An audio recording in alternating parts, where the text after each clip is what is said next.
Vamos começar a falar aqui agora de amplificadores operacionais.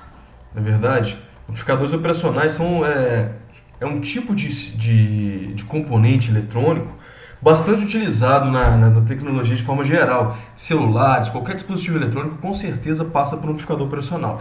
Especificamente quando a gente estiver falando de aumentar o nível de um sinal, ou seja, o sinal está com valor baixo, eu preciso aumentar o valor desse sinal. O amplificador operacional é uma unidade eletrônica que se comporta como uma fonte de tensão controlada por tensão. Ou seja, eu tenho uma saída de tensão, onde essa saída de tensão, o valor dela vai depender de uma entrada de tensão que eu colocar do lado de cá, certo? É esse o conceito de amplificador operacional. Geralmente, ele é feito de forma encapsulada, assim, olha só, tem um circuito integrado com essa finalidade. Bom, nesse sentido, por exemplo, olha só, como é que funciona a interligação aqui, olha só. O símbolo de amplificador operacional, sempre que vocês virem aí em um circuito eletrônico, esse triângulozinho com menos e mais, a gente está falando de amplificador operacional. Às vezes ele não precisa estar apresentando esse monte de informações. Às vezes ele apresenta só essas informações aqui, olha. Ele tem aqui o triângulo onde eu tenho uma entrada, duas entradas e uma saída, sendo que uma é negativa e uma é positiva, por exemplo, e vice-versa. A entrada que tem um símbolo negativo ela é chamada entrada inversora, a entrada que tem um símbolo positivo ela é chamada entrada não inversora, e do lado de cá é sempre a saída, certo? Cuidado para não confundir com a porta-note. A porta-note tem um símbolo diferente, ela só tem uma entrada, apesar de ser um triângulo também, ela tem uma entrada e ela tem uma bolinha na saída. São componentes totalmente diferentes, com funcionalidades totalmente diferentes. Muito bem. Para esse caso aqui, então, olha só, o que acontece é que no meu circuito operacional eu tenho essa situação aqui, olha só.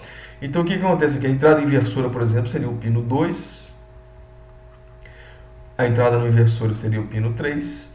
Eu tenho geralmente um local para alimentar, que nesse caso aqui, olha, é o pino 7, que é o pino V+. Um local para alimentar a parte negativa, que é o 4, certo?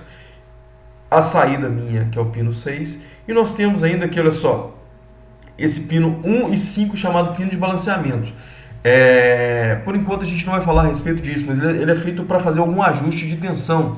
Ou seja, às vezes eu quero colocar um valor de tensão inicial, essa tensão é chamada de tensão de offset ou tensão de bias, ou bias do inglês, certo? Mas por enquanto a gente vai deixar esse assunto de lado. Olha só, e qual que é o modelo de funcionamento de um amplificador operacional então? Olha só, entre as minhas entradas inversora e não inversora, eu vou ter uma tensão chamada tensão VD. Por aqui, olha só, eu tenho uma resistência de entrada. O que vai acontecer é que a saída VO ela vai ser proporcional à minha tensão aqui, olha só, que eu coloquei entre esses dois terminais. Quem que vai ser aqui, olha só? Na minha saída VO aqui, olha, eu vou ter na verdade aqui uma fonte de tensão que vai ser, eu vou ter um A que multiplica o valor desse VD. Então, por exemplo, se esse valor de VD for 10, eu tenho meu A, o que é o A? O A é meu ganho de tensão em malha aberta. Então vamos colocar valores aqui. Por exemplo, aqui, olha, se eu tenho meu ganho de tensão em malha aberta igual a 3, se por aqui eu tiver uma tensão, diferente de tensão aqui, por exemplo, de menos 10 volts, o que vai acontecer é que do lado de cá, em VO, eu terei 3 vezes 10, 30. Então eu teria menos 30, aqui desconsiderando o RO, certo? Ou seja, nesse aspecto aqui, então, como é que funciona? É importante a gente entender, e aqui a gente vai tirar algumas informações, porque o modelo que a gente mais vai utilizar é um modelo chamado modelo ideal. Ele é sempre diferente do modelo real. Mas no modelo ideal a gente vai fazer algumas aproximações para facilitar o nosso raciocínio, para facilitar a nossa análise do circuito. O que acontece? Olha só, o ganho de malha aberta, que é esse ganho aqui, olha, que é o que, ou seja, o VO, ele vai depender desse ganho, é sempre um valor muito alto. Tá vendo aqui? Olha, ele é na ordem de 10 à quinta a 10 à oitava. Então, ou seja, eu estou falando de valor tipo 10 milhões, 100 milhões, é um valor muito alto. Tudo bem? Em termos ideais, quando a gente estiver considerando um modelo simplificado, ou seja, um modelo ideal, a gente vai considerar aqui, olha, esse ganho em malha aberta um valor infinito. Ou seja, esse ganho aqui em malha aberta vai ser infinitas vezes o valor de VD. Ótimo. A resistência de entrada. A resistência de entrada é essa resistência que tem aqui entre os terminais da porta inversora e da porta não inversora.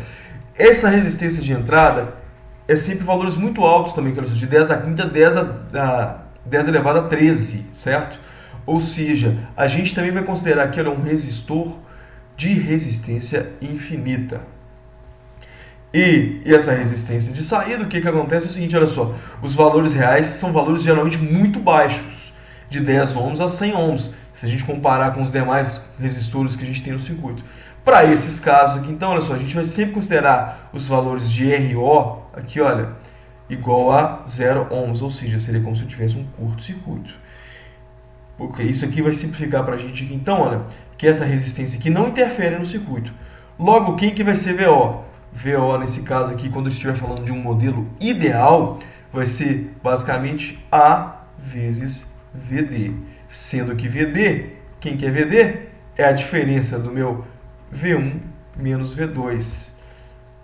Colocando em termos de portas inversoras, é o V menos o V mais, que é a porta inversora e a porta não inversora.